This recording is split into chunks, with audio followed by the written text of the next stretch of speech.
So I have to admit to you guys, after last week's episode, I was a little bit worried about a couple of cuckoos falling into the same trap as a lot of prior anime just because of the setup that I thought that it was leading down. And in my mind, I thought it was going down the same path as like similar anime to like Girlfriend that premiered last year, right?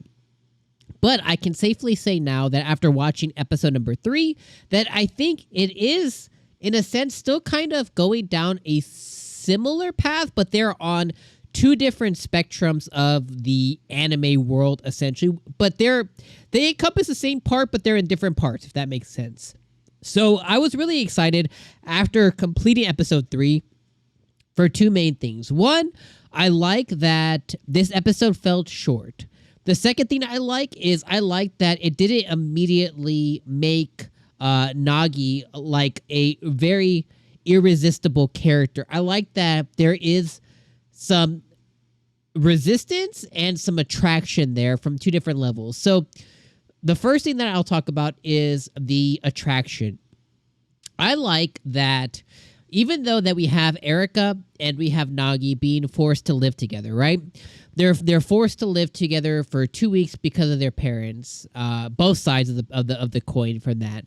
And I like that they have established a rule to basically stay out of each other's life, but because of just natural attraction, they kind of got moved to each other. Now, from Nagi's original side, it was because Erika has something that he wanted. He wanted to be able to study. He wanted a charger for his phone. He wanted certain things. So he immediately asked her for a favor, which then was reciprocated back with, I need you to do something first, which was help her with her social media stuff, taking pictures, posing for photos.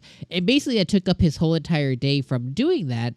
And by just happenstance, they ended up kind of growing more together by sharing some tender and intimate moments with each other, which I thought were really cool.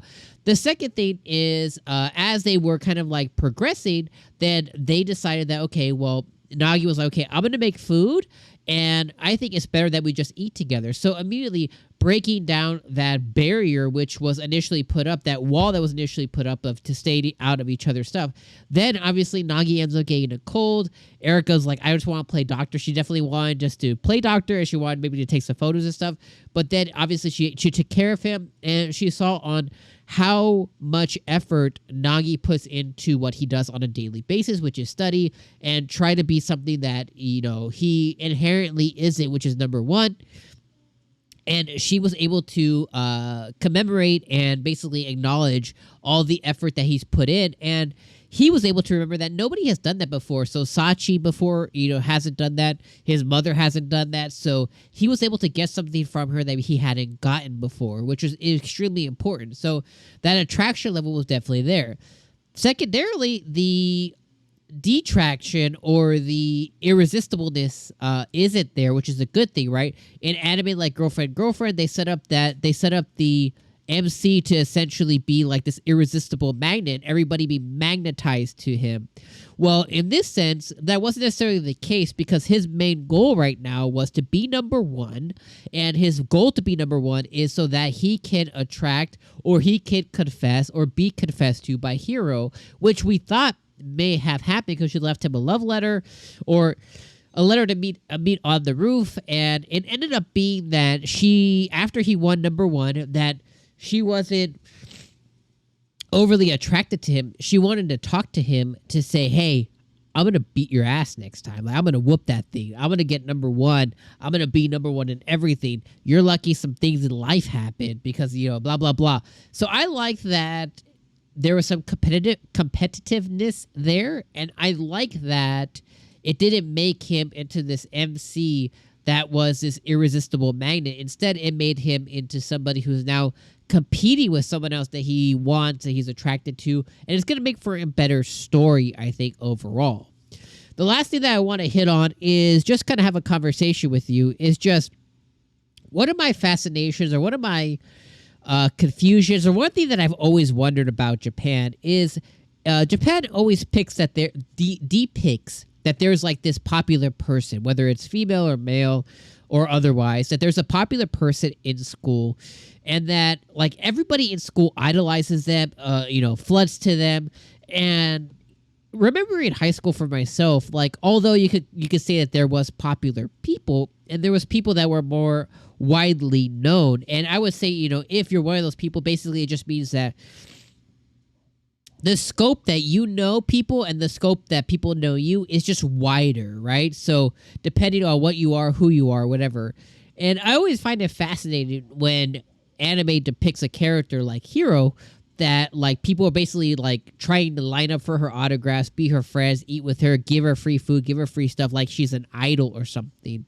And I always just kind of wondered, and I don't know if you ever wonder that too, it's just like, do those tropes or things, do those people actually exist in real life? I would be very hard pressed to imagine that there is. I'm not saying that there isn't popular people or somebody, who's a track star, or somebody who's good on the volleyball team, basketball team, somebody that most of the school knows, like, oh yeah, that's that's Umino, that's Amano, whatever, that's whomever, that's from them, from the volleyball team. This, like, I'm not saying that that doesn't exist. Of course that does, but to this level, I've always just like, I think anime does kind of fluff it up a little bit, but at the same time, it could happen, and I've always just kind of wondered that too. But I find that HIRO being kind of the anomaly or the idol in school is interesting, especially because Umino or Nagi is known as like the antagonist to her, which I find that interesting as well. So definitely good mix. I think it redeemed itself this episode. I definitely think that it brought it back. And some of the worries that I initially had going into this episode, and kind of like as the season unfolds for a couple of Cuckoos, kind of got diminished because, again, that law of attraction and push away, that magnetism that the MC typically will have in a lot of these anime, doesn't necessarily seem to be there, although there is in the case of Amino and Erika and Sachi. But Sachi is definitely evident. She knows she loves her brother too much. And Erika, I think it is there, and it will continue to be there and grow. I don't think she's aware of it yet, though, and that's what's going to make the story interesting. But overall, had a really good time. I laughed this episode.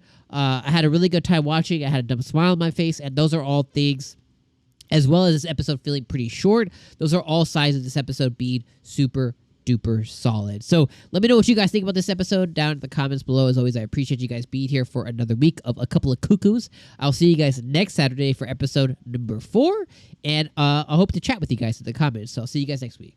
Peace out.